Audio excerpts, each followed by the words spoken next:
በባለትዳሮች መሃል ቅድም ገልጸነዋል ቢፈጠሩ አለመግባባቶች ባላስፈላጊ በሆኑ መነካካት ለዛው ባለትዳር ሆነው በሚስታቸው ፊት አላስፈላጊ የሆነ መቀራረብን ለሚስታቸው በማሳየት የቅናት መንፈሳቸው እንዲነሳሳ በማድረግ ጥሩ ያልሆነ ነገር ያሳያሉ። ይሄን መረጃው ነው የሚናገረው።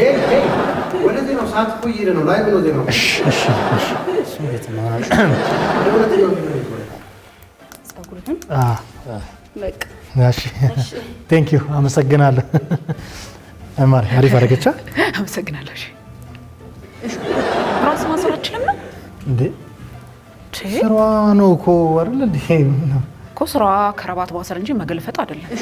ድርጅቱ ከቀጠራት እንድትሰራ ካደረጋት እኔ እንዴት ነው ቢልላት የምችለው እንዴ? ራስ አይደለው ወይ ቤት የምታስረው እኮ ቤት ራሴ ነኝ ማስረው። እዚህ ግን ድርጅቱ በባክሽ አሁን ይኸውልሽ የቤት አመላችንን ቤት እናደርግ። እዚህ ስራ አይደል ስራ ቦታ እንደ ሰራተኛ ነው። በከተማይቱ የፍቺ ቁጥር እየጨመረ ያለበት ምክንያት አሳሳቢ ደረጃ ላይ መድረሱ ተሰማ። ለዚህም ዋነኛው ተዋናዮቹ ወንዶች መሆናቸውን ብዙ መረጃዎች ያሳያሉ። ሚስቶች ነው የሚለው። በተጨማሪ ዜና ደግሞ በሁለት ባለትዳሮች መሃል ያለመስማማት የሚፈጠረው አብዛኛውን ጊዜ ወንዶች በሚያደርጉት ተገቢ ባልሆነ ነገር እንደሆነ ብዙ መረጃዎች ያሳያሉ።